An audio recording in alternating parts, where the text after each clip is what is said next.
Autotund. See on saade sulle, kui sul pole päris ükskõik, millise autoga sa sõidad. Autotunni toob teieni Enefit Volt.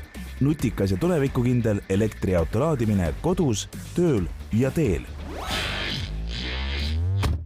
Tere kuulajad! Autotund on taas eetris ja seekord me räägime mõlemad oma kodust. Loodetavasti helikvaliteet sellest väga ei kannata. Põhjus lihtsalt selles, et meie stuudio on hetkel kolimises ja ma ei kujutagi ette, kaua me kolime. Mingi 1,5 kuud peaaegu vist või? Jaa, et ega see stuudio kolimine ei ole lihtne asi. Nii, siis Tarmo Tähepõld ja Martin Mets Geenius uudisteportaalist lugesin muuseas eile kokku, sest mul oli teatud kahtlusi ja arvestuste järgi peaks olema tegemist 198. autotunniga, mis tähendab seda, et aprillikuus läheb eetrisse 200. juubelisaade. Sajandame vist lasime suure hooga üle, ma ei mäleta küll, et me seda kuidagi oleks ära märkinud. Aga vaatame, mis me seal juubeli saate puhul teeme. Aga täna siis räägime 2 uuest autost, põgusalt uudiste osas. Räägime sakslaste suurest suverefi testist, kus traditsiooniliselt suurem osa refe ei läbinud üldse neid katseid ja praakiti kohe välja. Ja saate teises pooles räägime siis meie suurest pereautode topist, mida me Autoleht Ekstras tegime ja käime selle topi läbi. Ilmselt formaadis, et Martin küsib, miks küll see auto ja mina püüan siis põhjendada, miks küll see auto on mingil positsioonil. Aga meie selle nädala meeldejäävamad sündmused, mina ei suutnud valida ja ma panin siia 2 asja ja ma siis mainin nad mõlemad ära. Esimene on selline autoteema, et viimasel ajal on testi sattunud päris palju pistikhübriide. Ja kuna ma ikkagi umbes kord aastas muudan kardinaalselt oma vaateid erinevate asjade osas, näiteks ma mäletan, kuidas ma mõni aasta tagasi olin, või ütleme siis minu autoajakirjaniku karjääri alguses olin suhteliselt suur linnamaasturite eestkõneleja, sest mulle tundus ka, et seal kõrgel on ju hea sõita, turvaline ja mõnus ja siis nüüd ma olen peaaegu, mis on siis 180 kraadi pöörde teinud ja ütlen, et linnamaasturit peaks ostma ainult inimene, kes tõesti sõidab oma maakoju ja istub tihti põhja peal. Aga teine samasugune grupp autosid oli pistikhübriidid. Sellega on nüüd sükene 50-60, et osaliselt on nad jätkuvalt mõttetud, aga ma avastasin siin hiljuti, et premium ehk siis Nobel klassis, kui me räägime näiteks linnamaasturitest nagu Lexus NX või Mercedes GLE, BMW X5, on pistikhübriid sattunud sellisesse positsiooni, kus tal on täiesti point olemas. See tähendab seda, et eriti Mersul ma avastasin hinnakirjast pistikhübriid, mis lubab ideaalis sõita kuni 100 kilomeetrit puhtalt elektrijõul, on sisuliselt baashinnaga auto. Ehk et ta hakkab samast hinnast, mis on tavaline diisel- ja bensiinimootor.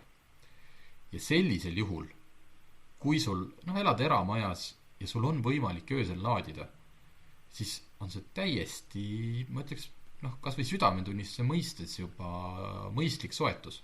BMW X5 oli vist see umbes 6000 eurot vahet, aga kui me räägime mingi 80 000 euro piirimailt, siis et rahaliselt sa võib-olla seda tagasi ei tee.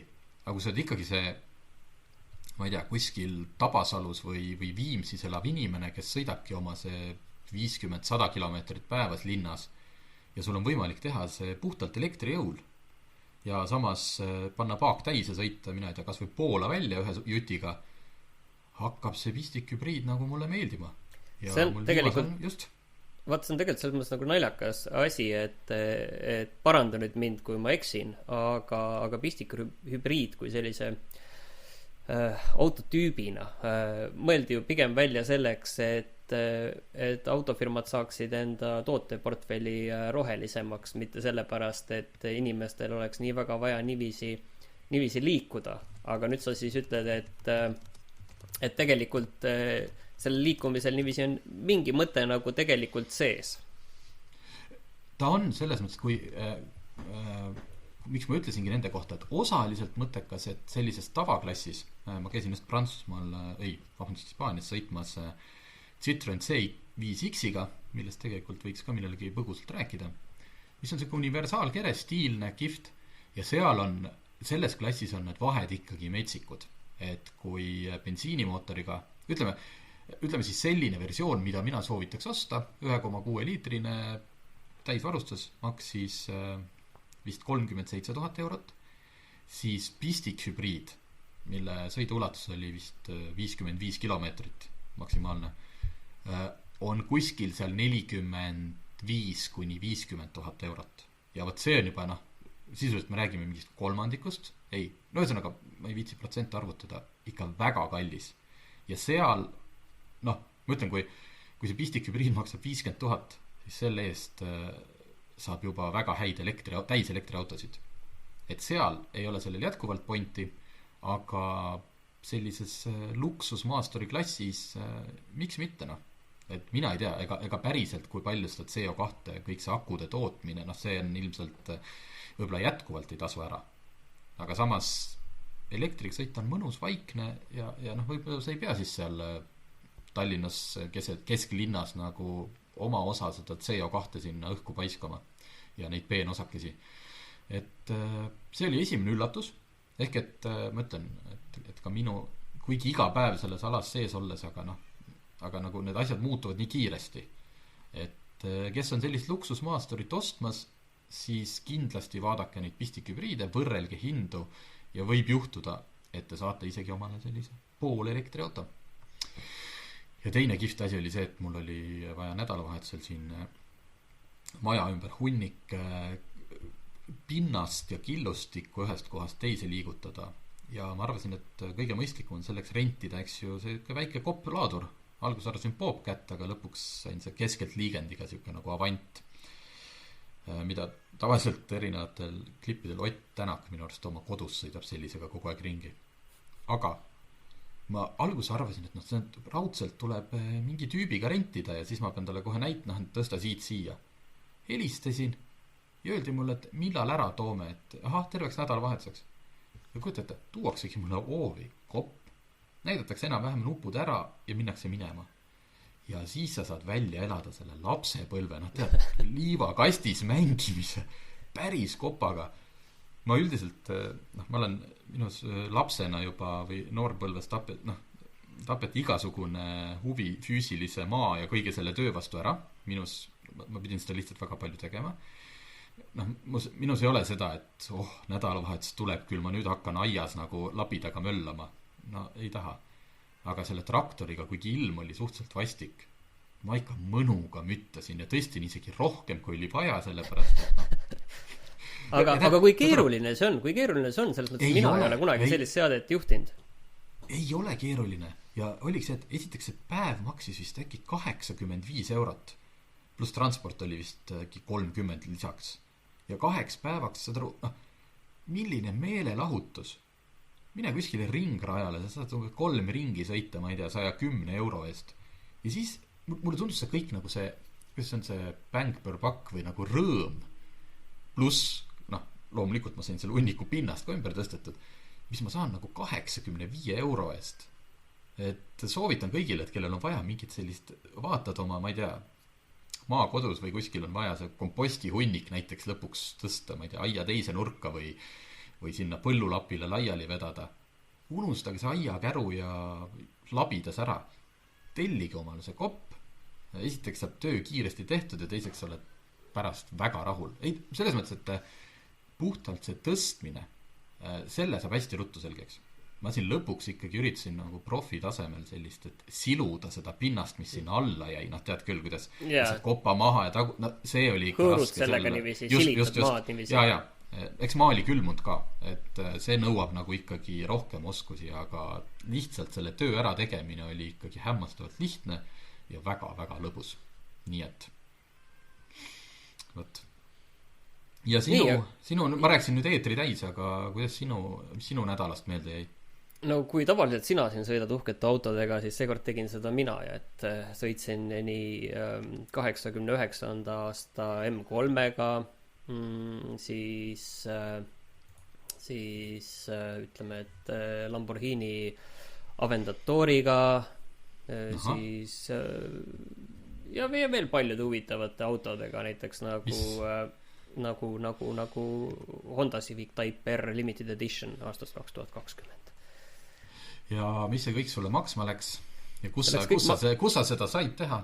See tegelikult läks mulle maksma ka samamoodi 80 eurot umbes. Et tegelikult ma mängisin Gran Turismo 7 ja miks ma tegelikult üldse sellest räägin? Erinevaid automänge on ju väga palju ja ma ei ole tegelikult väga suur fänn sellistel asjadel, aga Gran Turismo on üks selliseid asju, millest nagu igast nurgast paistab seda, et kui palju need inimesed, kes seda mängu on teinud, armastavad tegelikult autosid ja sõitmist. Et see on nagu tõesti, see on uskumatu, see nagu iga nurga alt paistab välja. Ja sellepärast, mingit asja on nagu armastusega tehtud, siis sellist asja nagu nautida on ka veel eriti äge ja see annab tõesti ka sellise väga positiivse emotsiooni. Et mis siin võib-olla ongi nagu välja tuua, et see on suhteliselt kallis lõbu, et see PlayStation 5 peal maksab 80 eurot ja PlayStation 4 peal on see ka olemas. Seal ta vist on 10 eurot odavam, kui ma nüüd ei eksi, et iseenesest on suhteliselt kallis lõbu, aga see kõik on väga äge. Erinevad autod käituvad ikkagi tõesti reaalselt väga erinevalt ja see ei ole tõesti niiviisi, et meil on siin, ma ei tea, BMW M3 on nüüd autona, vaid ei, et seal on 5 erinevat BMW M3 näiteks, ja kokku üle 400 auto, 420 vist praegu või midagi sellist. Et on tõesti selline ja väga hästi tehtud igatpidi ka, et tõesti näeb hea välja. Autod on tõesti nii seest kui väljast ikkagi äärmiselt detailsed, et see on tõesti selline tase, kus tõesti silm puhkab ja lihtsalt naudid. Ja saad sõita autodega, millega sa muidu ei saa sõita. Siin on mul kohe mitu küsimust. Esiteks, minul on kodus Xbox, ilmselt ma võin sellest mängust suu puhtaks pühkida, et see on eksklusiivne PlayStationi oma. Jah, et Xboxi peal sa pead Forza Motorspordiga leppima, et ma neid kahte tegelikult omavahel nagu väga võrrelda ei oska, kuna ma lihtsalt seda Xboxi oma ise ei ole mänginud, ei ole proovinud, et ma seda ei hakka tegema. Nii, teiseks, sina mängid seda, eks ju, PS5 peal? Jah. Kas see teadaolt, kas see jookseb ka PS4 peal ja PS4 peal on ka. Okeilt. Või selles mõttes just, et kuidas seal nagu ringkondades räägitakse, et kas pool sellest elamusest on see, et on ikkagi PS5 ja tohutu graafika või kannataks ka seda ikkagi PS4 peal ja päris nutma ja. Nii palju, kui ma olen kuulnud, siis kannatab, aga siin on ka eraldi vahe nüüd nagu sees, et PlayStation 4 on ka erinevad, et kas see on siis PlayStation 4 Pro peal, mis on see võimsam PlayStation 4, või siis see päris vana aastal 2013 välja tulnud PlayStation 4, et selle päris vana peal ma seda ei soovitaks, aga kuuldavasti see ikkagi sõidab selle peal. Okei, ja siis viimane asi, et sina mängid, eks ju, puldiga, mitte veel, sul ei ole sellist tooli ja rooli. Ei, aga see pult on tegelikult väga hea, et sel puldil on see selline haptiline tagasiside, et sa puldiga tegelikult tunned samamoodi neid erinevaid pindasid, erinevaid jõnkse, käiguvahetusi, kõike seda tegelikult sa saad sellest puldis tagasisidet ka, et kui auto niiviisi kurvis niiviisi kisub, füüsika kisub seda kurvist välja, siis sa tõesti reaalselt see pult surub sulle vastu, et see on tegelikult väga hästi tehtud, et see on tegelikult asi, mida sellisel kujul nagu Xboxidel ei ole. Ja võib-olla üks asi veel vist välja tuua on ju, et Gran Turismo, et see moto on ka, et see on päris võidusõidu simulaator on ju, et tegelikult neid tasemeid, kuidas seal saab sõita, et need on tõesti väga erinevaid, et on tõesti sellised, mis on väga algajatele, kus sisuliselt auto sul ise enne kurvi ise pidurdab on ju, kuni see, et sa võid täiesti 100% kõik abid maha võtta, manuaalkastiga sõita, kõik niiviisi maksimumi minna, et seal on tõesti neid võimalusi on väga palju, et vastavalt sinu oskustele, et kui sügavuti sa tahad sellega minna. Ja muidugi autod on muidugi väga ägedad. Ma võib-olla tahaksin seda, et selliseid tavalisi tänavaautosid oleks seal rohkem. Honda Accord. Seal on jah, seda ei ole, et üks asi veel, mis tegelikult seal on see, et seal on väga palju Jaapani autosid ja ei, Honda Accordi seal ei ole, aga selle eest seal on, mul läks juba nimi meelest ära, mis see on, aga enamike need autode nimed on tegelikult Jaapani nimed. Näiteks siis Mazdad, et ma saan aru, et need Mazdad ei olegi tegelikult näiteks Jaapanis nummerdatud nagu 2, 3, 4, 5, 6. No mis Mazda Atenza on Mazda 6. Ja seal on jah, ilusti osatakse ikkagi autole päris nimi panna. Ja Mazda Demio on siis, kui ma ei eksi, siis on Mazda 2, jah, täpselt. Kunagi müüdi Eestis ka Demiot.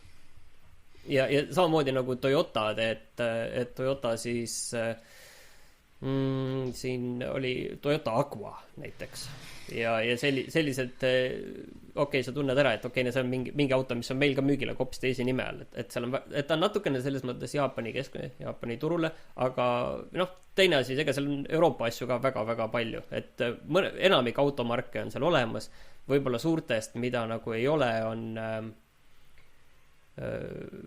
Volvot ei olnud, Saabi ei olnud ja mõningaid selliseid asju.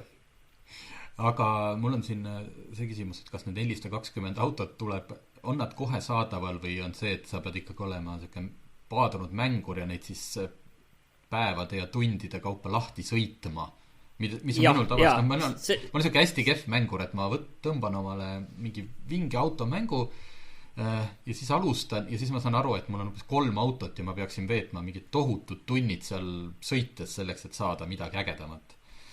Gran Turismo mõte on alati olnud see, et sa sõidad enda seda suurt kollektsiooni, sõidad lahti. Et tegelikult mina olen, ma ei tea, 10 tundi võib-olla sõitnud seal ja mul on lahti umbes 55 autot. Ja selliseid päris superautosid ei olegi, ma arvan, et see sama Lamborghini ongi mul kõige selline võimsam auto. Aga huvitav, tead, mis veel on või, et autosid sa ostad seal mängus muidugi virtuaalse raha eest, saad ka päris raha eest muidugi osta, aga sinna ma ei lähe. Aga enda autode hinnad tegelikult on suhteliselt päriselu hinnad. Et seal ongi lihtsamad ja odavamad autod hakkavad seal 20 000 ja Fiat 500 said osta ka mingi äkki 13 000 eest või midagi sellist. Aga see ongi niiviisi, et kui sa tahad näiteks nagu osta Tesla Model S-i, siis selle hind oligi seal selle päris hinnaga suhteliselt võrreldav midagi üle 100 000, ma täpselt ei mäleta mis, aga põhimõtteliselt hinnad ongi niivist päris elu hinnad ja need päris super autod lähevadki seal 3 miljoni juurde, et tegelikult need selles mõttes see on nagu hästi ägedalt tehtud. Pluss selle igasugune tuunimine ja kõik nii edasi ka veel olemas. Kui sa räägid siin realismist, siis väga huvitav asja tõid välja. Kui sa lähed mingit tavalist võistlust seal sõitma, ma ei tea, kas seal on ringrada, mitte tänavasõidud, seal on ringrajasõidud või? Jah, ringrajad on. Et kuidas Tesla Model S seal vastu ka peab ja millal aku tühjaks saab võrreldes teistega? Mul ei ole tegelikult seda Teslat veel, mul ei ole olemas. Mul ei ole ühtegi elektriauto. Osta üks elektriauto ja proovi. Nii, aga siis ma selle Gran Turismo osa lõpetaks lihtsalt siis ettepanekuga juhatusele, et kui meil nüüd uude kontorisse lõpuks kolime, siis autoosakond, meil on töö jaoks vaja siis sinna, et taastatakse telekas PlayStation 5. No esialgu jätame rooli kõrvale ja siis Gran Turismo 7, sest siis me saame sõita paljude erinevate autodega ja sellega seoses olla kogenumad autoajakirjanikud. Eks? Ja, see on väga hea. Siis ei ole vaja tööreisidele mitmepäevastele enam Hispaaniasse minna. Noh, ütleme niimoodi, et kui pole selliste autodega kutsutud ka. Aga olgu. Lähme siis, räägime nüüd mõned autouudised ära. Esimene ei puuduta võib-olla meist väga paljusid, aga automaailmas on tegemist suure uudisega.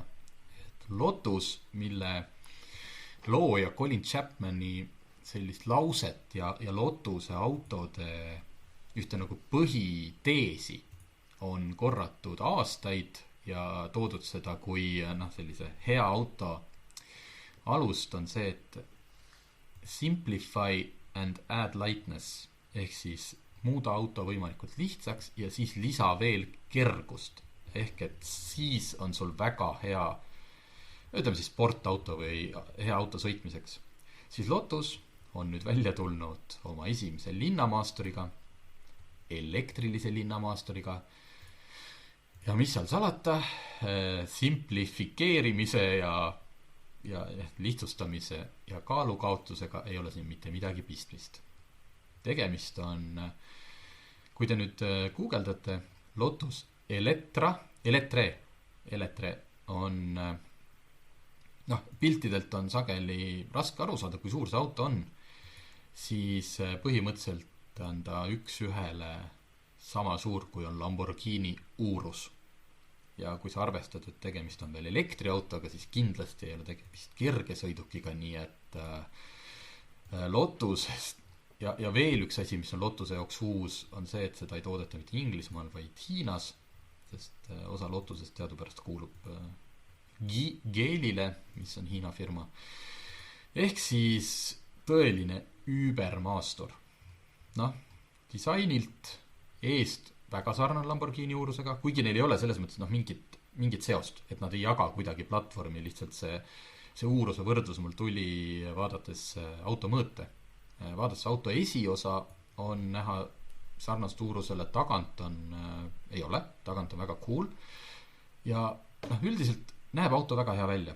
See hobujõud algavad 600 hobujõust, hiljem tulevad sellised 900-sed, kiirendus alla 3 sekundi, aku üle 100 kilovati mahutavusega, mis võiks tagada sõiduulatust umbes 600 kilomeetrit ja ühesõnaga klassikaline super maastur, arvestades, et Lotus oskab häid autosid hea juhitavuseks, kindlasti on nad teinud parima, mis antud oludes võimalik on. Nii et kui see järgmine aasta klientideni jõuab, siis ilmselt kõik võrdlustestid, mis hakkavad siin teiste superelektriautodega, ma ei teagi, kes omadega juba välja on tulnud, erinevad linnamaasturid, siis Lotus, kahtlemata on tegemist hea autoga. Kas ta nüüd päris Lotus on, et eks ta on nagu kõikide nende asjadega, kui Porsche tuli oma linnamaasturiga, kui nüüd siin Lamborghini, Ferrari, kõik, et ega siin muud põhjust ei ole. Põhjus on raha. Kui Lotus ilmselgelt müüb hästi palju neid elektresid, siis saab ta toota hästi palju kihvte väikseid sportautosid, nii et pole mõtet seda saagi siin käima tõmmata, et kas ja mis on see nüüd päris Lotus või ei ole. Aga kihvt on küll. Ma ei tea, Tallinnas on ka ühe maja peal minu arust siiamaani või enam ei ole kiri Lotus ehk Lotus esindus. Loodame, et siis kui siit hakkab see asi populaarsemaks minema, et siis ei pea me sõitma Lotus Eletrega Gran Turismos või mõnes muus arvutimängus, vaid saame sõita Eestis. Aga vaadake neid pilte, seest on väga kihvt. Mulle tõesti meeldib see disain. Ja muidugi kõrgtehnoloogia, lidarid ja mis asjad tal kõik peal on. Ma ei tea, ma rääkisin kõik ära. Kas sul tekkis mõni küsimus? Ja, mis tahtsingi öelda, et võib-olla sa oled natuke sinisilmne selles osas, et jah, et see on äri ja nad teevad seda selleks, et saaks teha ka teisi ägedaid autosid, et ma lõpuni kindel pole, kas see ma saan aru, et mõned asjad on näidanud, et see niiviisi on, aga kas see ka igal juhul niiviisi on, et ma ei ole selles nii optimistlik ei oleks.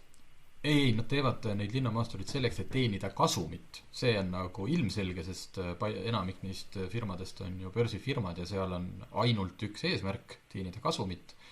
Aga selleks, et su bränd ja kõik, siis sa ikkagi ega kui Porsche olekski jäänud seda kasumit kuskil arvele koguma oma Cayenne'i ja Macani arvelt ja tootma umbes 2 kesist, sest siis enne seda, kui tuli esimene Cayenne, sisuliselt oli Porsche ikkagi pankroti järel.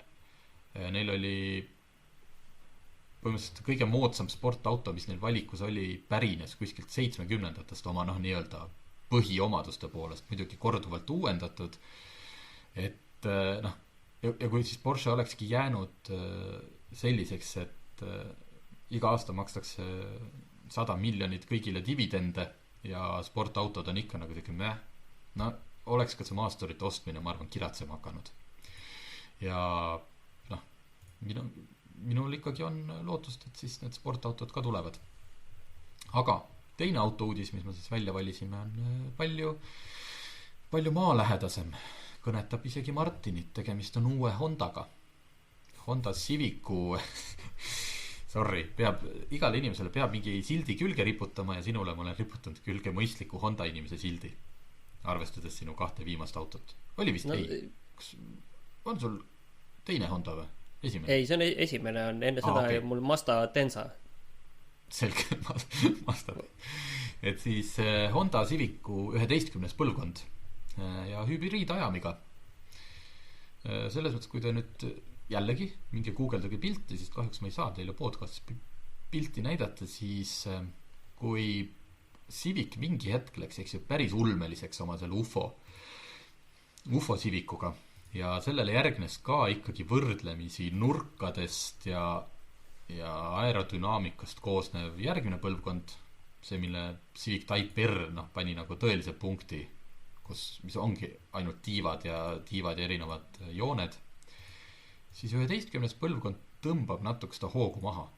Et ta on minu teada teda jätkuvalt vist universaalina üldse ei tulegi ja selline luukpäralik ere, nagu ta praegult on ma ütleks täiesti tavaline. Võib-olla isegi natukene igav.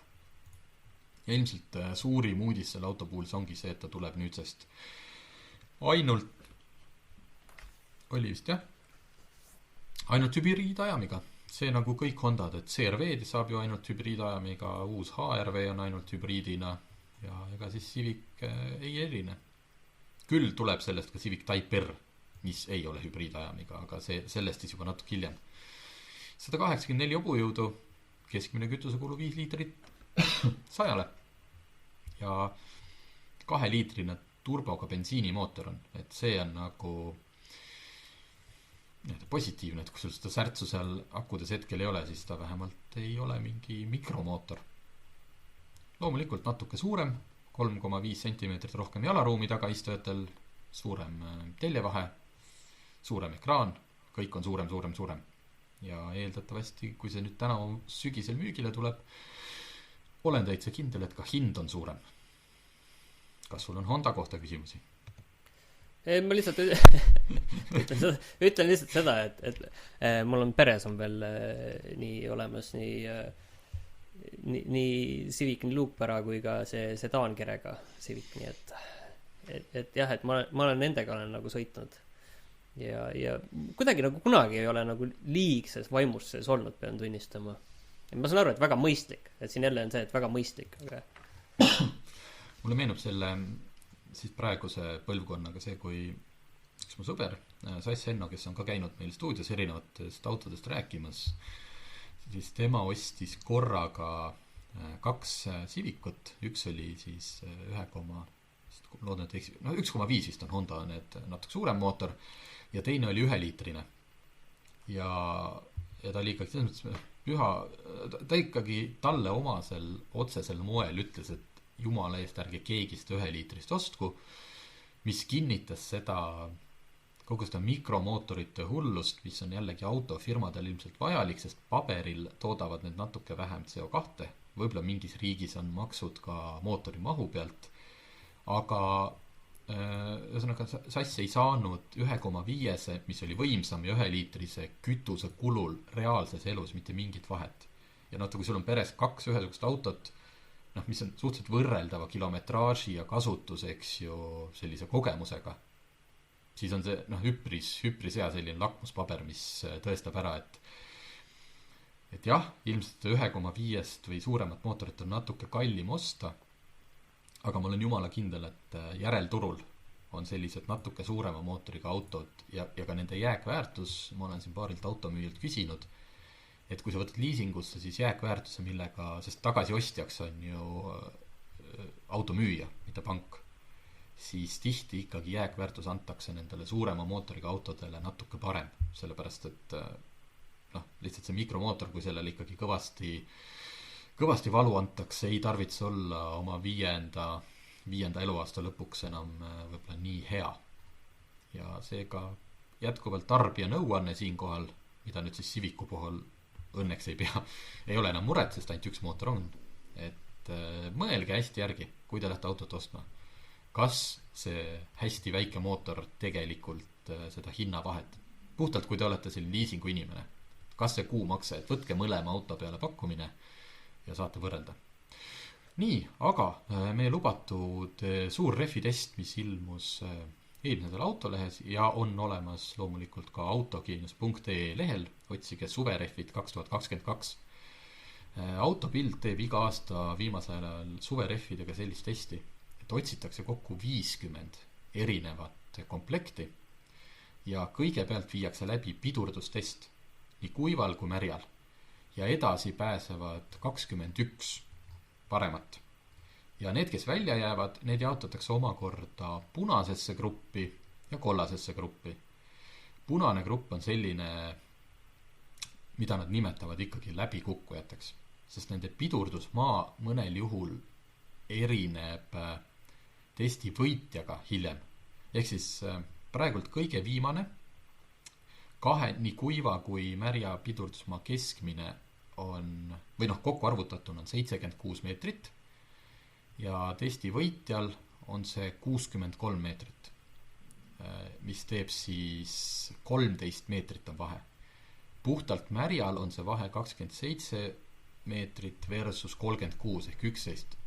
Ehk et see võib tunduda kui tühi asi, mõned meetrid. 13 meetrit, see on peaaegu 3 auto pikkust, 2,5. Et kujutage ette, ikkagi 3 auto pikkust. See võib tähendada, siin räägitakse ikkagi fataalsetest tagajärgedest, mida selline pidurdusmaa vahe nii jalakäijale otsa sõites kui ka teisele autole või ma ei tea, kas või vastu puud sõites. Et tipu otsas, kui me räägime puhtalt seda pidurdusest, jättes kõrvale kõik need juhitavused, on need vahed selline 0,3 meetrit, 0,6. Nii. Ma just tahtsin selle tipu, kus siis tegelikult on need samad pidurdamistestid kohe võtta ette, sellepärast et mina leidsin siit 6. kohalt enda rehvid, mis mul praegu ei ole all, aga mis ma nüüd peaks panema alla, aga ma ei ole kindel, kas ma selleks vaimselt valmis olen. Et mina ostsin endale Nokiani Powerproofid. Ilmselt selle järgi ma vaatasingi kuskil mingid tabelid ja midagi kuskil vaatasin ja ostsin need kõik 4 tükki uuena. Tundusid, igal pool kirjutati, et väga head on, need on tõesti väga, väga, väga toredad, äge muster ja hind oli pigem nagu kalli poole, äkki kogu see värk läks kokku maksma seal 500-600 euro vahel ning mida on tõesti tore näha, et nii märjal kui kuival see pidurdab tõesti väga hästi, et 6. koht 50-st. Ja siin on tore näha, et see, et ta nagu hästi pidurdab, see on ainult tegelikult ikkagi osa sellest valemist, et kui ma vaatan, mis nüüd, et mingil põhjusel kokkuvõttes on see rehv saanud siiski 21. koha. Ja ma vaatangi, väga hästi on siin välja toodud, et tuntuvalt loium roolitavus, aga ei, see on nüüd vale. Et jah, nappstabiilsus kuival teel kulub kiiresti kallis. Et see kulub kiiresti, et sellist asja, et aastaga ja ütleme, 30,000, ei saa nii palju olla, 20,000 kilomeetriga, võib-olla pole nii paljugi olnud seda, kujutame selle suvehooaja, on need rehvid nagu täiesti ära kulunud. Et nad on hästi sellisest pehmest materjalist, et kui ma nüüd sügisel alt ära võtsin, siis ma pole veel sellist rehvi näinud, mis nagu õhupall, külje pealt vajutad sisse niivis, et sõrm läheb sisuliselt läbi. Ja need on ikkagi nii ära kulunud, et kogu see muster on praktiliselt nagu läinud, et seal on 1,2 millimeetrit nagu alles. Ja ma olen austas päris vihane, et 600 eurot umbes pannud sellise asja peale, pluss veel, et nad on tõesti nagu pehmed. Et ma sain eelmine aasta vist kokku nendesse rehvidesse sain 2 mingit väikest naela või asja sisse, mis lihtsalt, need lähevad lihtsalt kuskil mingi asi on, need lähevad, see läheb lihtsalt läbi sealt. Et ühesõnaga, üks asi on see pidurdamine, mis nagu tõesti näha, ilmselt ma kuskil mingid tabelid vaatasin, see töötab tõesti hästi, aga kulumine, hind ja see pehmus on ikka täiesti kohutav.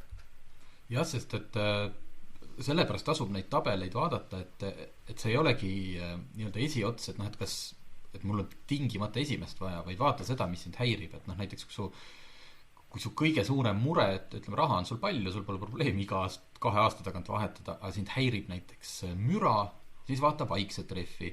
Kuigi ma eeldan, et enamikel meist on, eks ju, noh, oluline see, et enam-vähem turvaline ja siis, et ei peaks tihti vahetama. Sest näiteks hinnavahe, siin on toodud sellised umbkaudsed hinnad, et sinu rehvi jooksu hinnaks on pandud 480 €, 17 tollised on need, ja näiteks teisel kohal on rehv, mille Hankook Ventus, mille hinnaks on 475 ehk odavam kui sinu oma, 5 võrra, ja samas on kirjas, et hea kulumiskindlus. Ka esikohal on, eks ju, väike kulumiskindlus, et see võib ka olla ikkagi see esiotsa rehvide eelis. Et sa isegi, kui sa maksad näiteks, ma ei tea, 50 € rohkem või 100 € jooksu eest rohkem, aga sa sõidad sellega aasta kauem, no siis on ju ilmselge. No siin on ikkagi küsimus see, et kui ma ostaksin need Nokianid uuesti, siis ma peaksin need ostma sisuliselt iga aasta uue jooksu, on ju. Ja ma praegu vaatasin neid kurva pilguga vaatasin. Et kas müüja juurde tagasi, et kuulge vabandust, et nagu esiteks, noh, mul ei ole sportauto, eks ju, et ma ei ole, noh, ma ei tea, kuskil Audrus neid siledaks sõitnud, et kas see on teie arust nagu normaalne? Minu arust võiksid nii-öelda ikkagi ajakirjanikuna teha selle päringu, et vaadake, eelmine aasta ostsin, vaadake, ma olen sõitnud nii palju nendega, et kuidas kommenteerime. Kui ma ühe naela sisse sain sinna, siis ma käisin Saaremaal ühes töökojas, kus seda kokku lapiti, siis vaatasid ka mind sellise kurva pilguga, ütlesid, et jah, et need tänapäeva rehvid, et see on nii pehmest materjalist, et eks ilmselt teil varsti tuleb siia uus auk siia kõrvale, et ei, see on selge, et nad on pehmemad, sellepärast, et noh, hästi palju, kõik üritavad ju neid primaarseid asju saada, noh, nii-öelda, et see asi, mida sa saad müüa esiteks turvalisust, eks ju, kui palju hästi nad pidurdavad, ja teiseks vaikust, ja noh, ja sa ei tahagi ju müüa seda, et nad on tohutu kulumiskindlad, sellepärast siis sult ei osteta ju uusi rehve. Vot, aga ärme sinna sellesse vandenõuteooriasse lähe, lihtsalt soovitan seda tabelit kindlasti, suverehvi hooaeg on praegu aktiivselt käes ja süvenege, lihtsalt vaadake, et mis teie jaoks on oluline, et see ei tähenda, et te peate tormama ostma seda võitjat, peaasi, et te ei ostaks midagi, mis on seal punases, suhtuksite ettevaatlikult kollasesse gruppi, mis on siis 22 kuni 39 koht, kus pidurdustestid olid, noh, siuksed keskpärane, et pigem mitte. Ja siis top 21 ja otsige sealt omale sobiv. Nii et palun. Nii, kas räägime siis lubatud pereautodest, kus me valisime välja meie toimetus 100 pereautot. Neid tegelikult oleks rohkem, aga kuna pereauto on üldse selline, et sisuliselt räägi jah, et mis see üldse on, et mida me üldse peame nagu pereautoks, et kas see on lihtsalt see auto, kas see on nagu mingi autotüüp või see on lihtsalt see auto, kus sul kaks last ja kuldne retriiver mahuvad taha?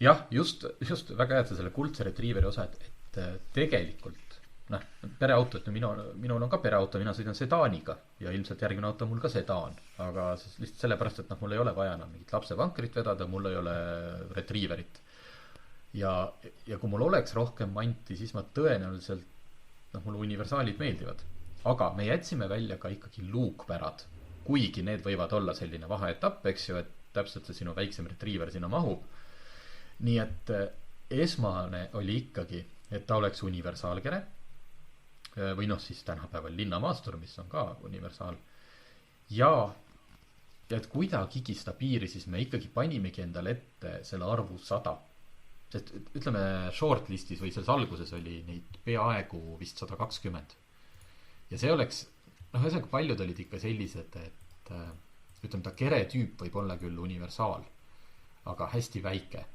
või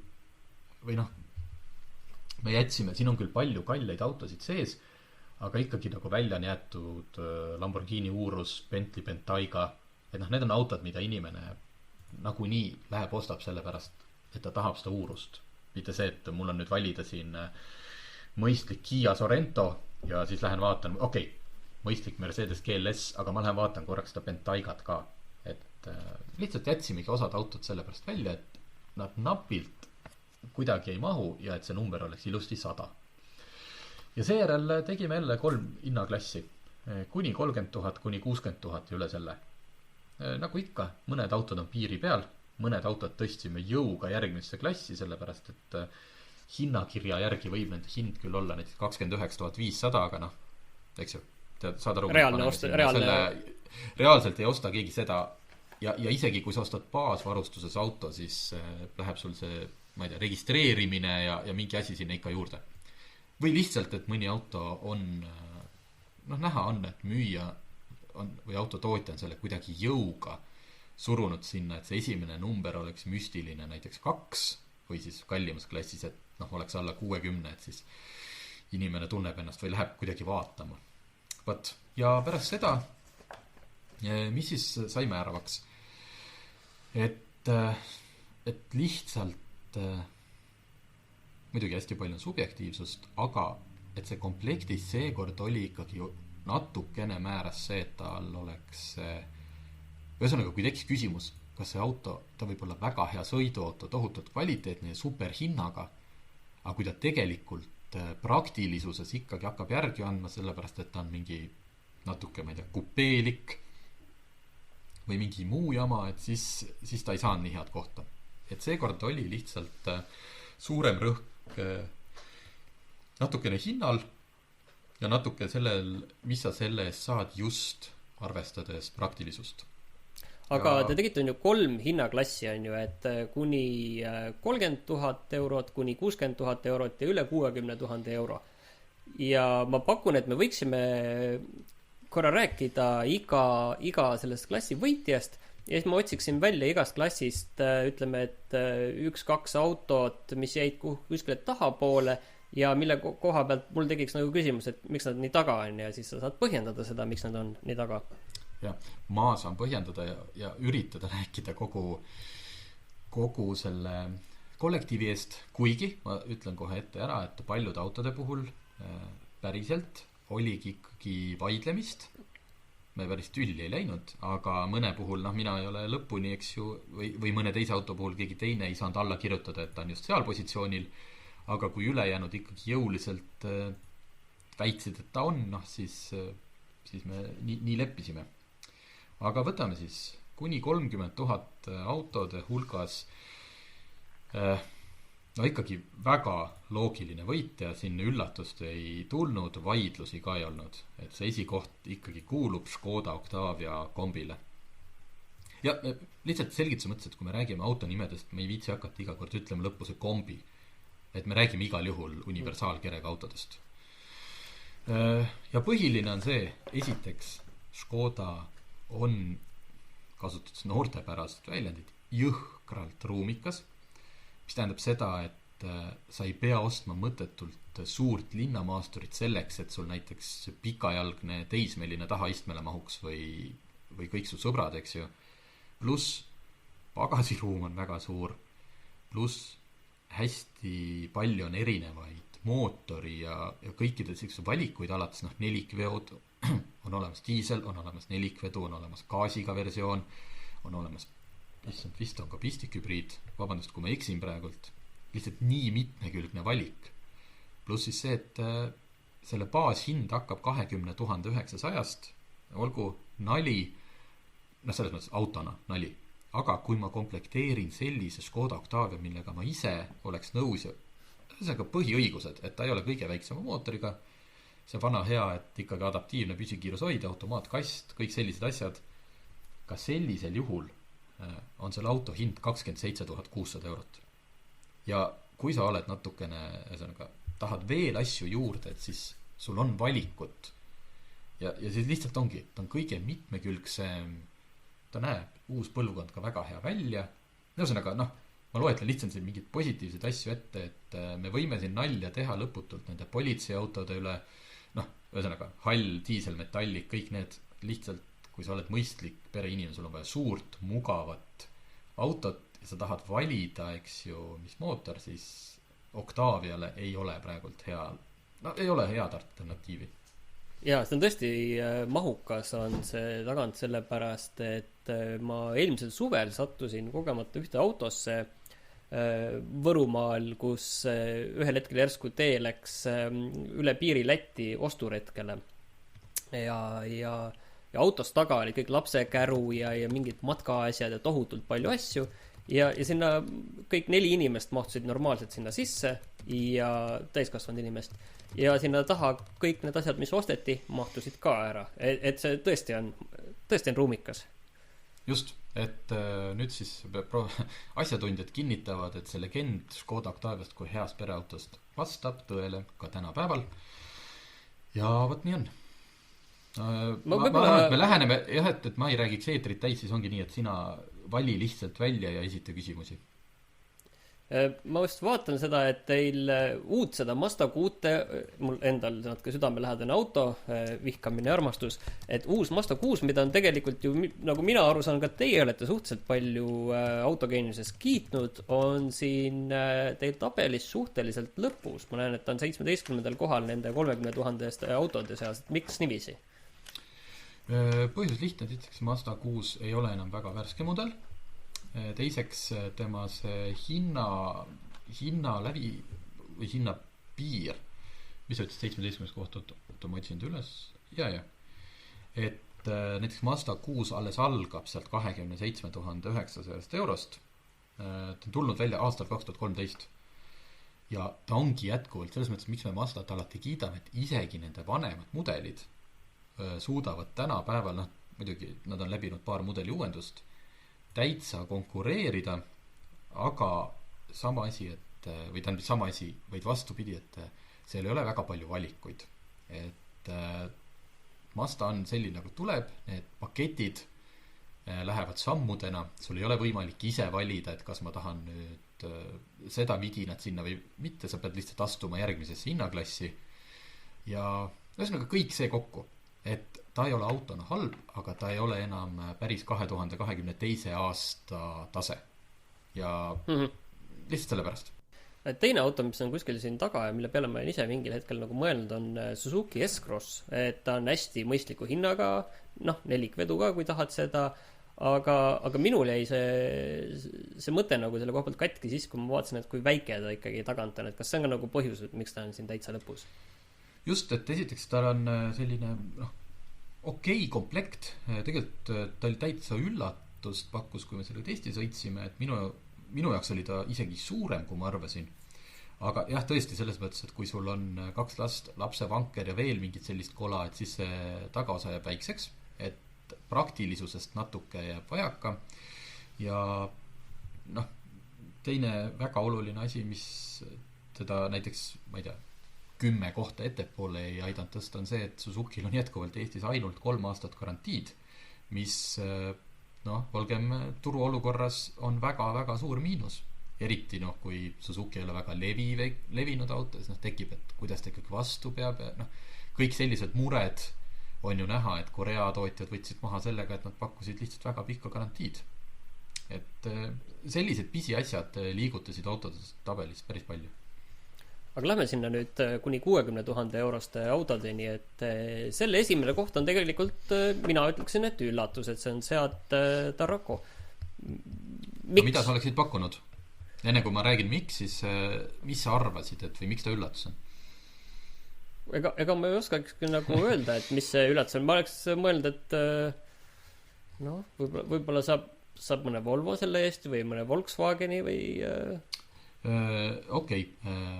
Jah, et kui me räägime, et kuni 60 000, see tähendab seda, et tõesti seal hinnaklassi lõpu otsas on ikkagi päris Nobel klass, nagu sa ütlesid, siin saab Mercedes, saab Volvot, saab Lexust isegi, aga Tarraco puhul on ikkagi üks väga tugev argument on hind.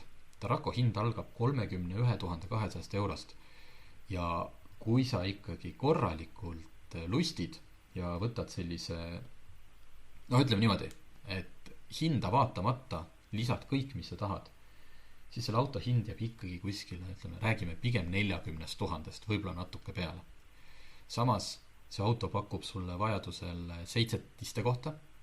Loomulikult see tagumine ei ole mingi selline, kuhu sa oma korvpallimeeskonnaga lähed, eks ju, väljasõidule, aga teised autod, rääkides linnamaasturitest, siin Volvo XC60 ei paku, Lexus NX ei paku, et sest väga oluline on see 3. istmerea võimalus.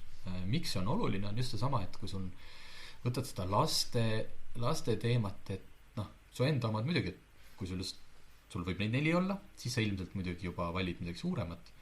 Aga näiteks, ma ei tea, mingid lapsesõbrad on, teete seda auto jagamist, et kuskilt sünnipäevalt on vaja viia või kuskilt trennist on vaja lepid teiste lapsevanematega kokku, ja juba ongi hea, kui saab mõned sinna 3. istmeritta lükata.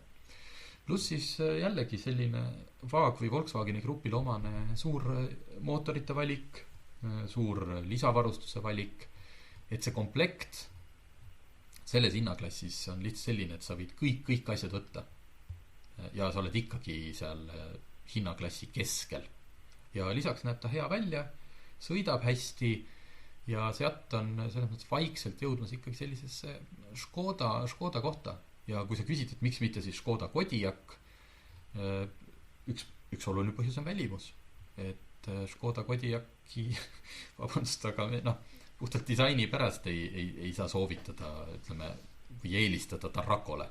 See on küll mõnevõrra subjektiivne, aga kuna see on 4 inimese subjektiivne arvamus, siis see loeb.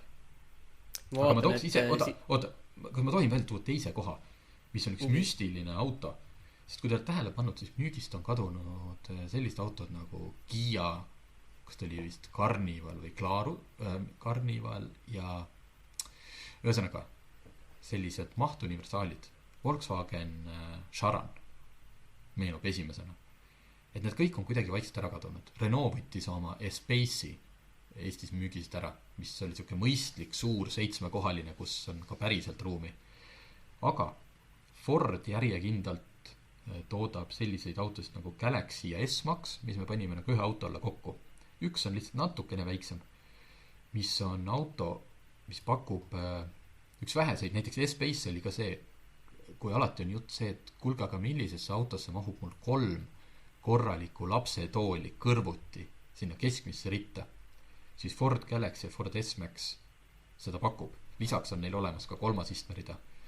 Lisaks on nad, eriti S-Max, ka väga heade sõiduomadustega, et sa ei sõida nagu väikebussiga, vaid sa sõidad ikkagi autoga.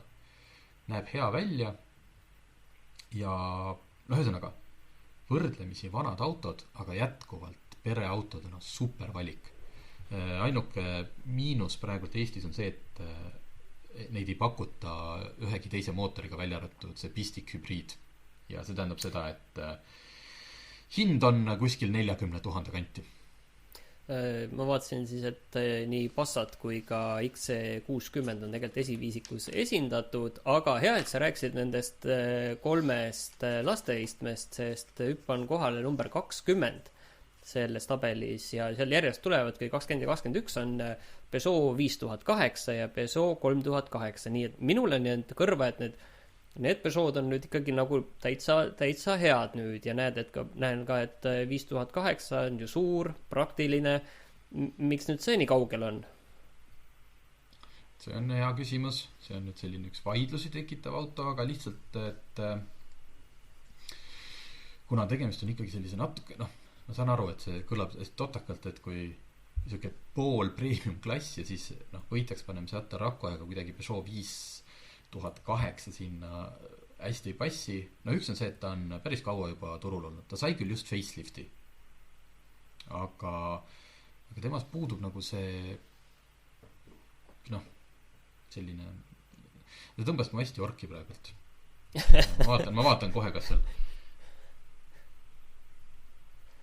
Sa ei mäleta, mis teil see põhjendus oli? Ma ei mäleta, et ma mäletan, et me käisime Peugeot läbi ja siis ongi tihti on selliste tabelite tegemise juures see, et me mitte ei pane näiteks seda sama 5008 sinna, et me ei aseta teda 20. kohale, vaid me sätime mingeid autosid ettepoole. Ja siis üks hetk avastad, et täiesti okei, auto ongi jäänud sinna, aga järelikult tal puudub see mojo või see täiuslik komplekt. Ja üks osa sellest sageli ongi see, et kui ta on juba natukene vanem mudel ja siin maksab ikkagi näiteks korralikuna 40 või 45 000, et siis ma ei tea, soovitaks midagi muud. Ja 3008 on see, et tal ei ole 13 rea võimalust ja on siuke natuke väiksem. Nii, aga liigume siis nende kõige kallimate autode juurde, et esimesel kohal BMW X5. Olgu. No võt see oli nüüd auto, millega oli küll ikkagi kõvasti vaidlemist ja mina ei pannud teda esimeseks. Ühel lihtsal põhjusel. Mitte üldse sellepärast, et ta kuidagi halb auto oleks või et ükski pereinimene ei peaks ta ostma, vaid peaks ostma ainult ma ei tea, hästi suurte musklitega üksik inimene, vaid sellepärast, et X5 ei paku 3. istmerida, mida näiteks pakub teisel kohal olev Mercedes-Benz GLE või 5. kohal olev Audi Q7.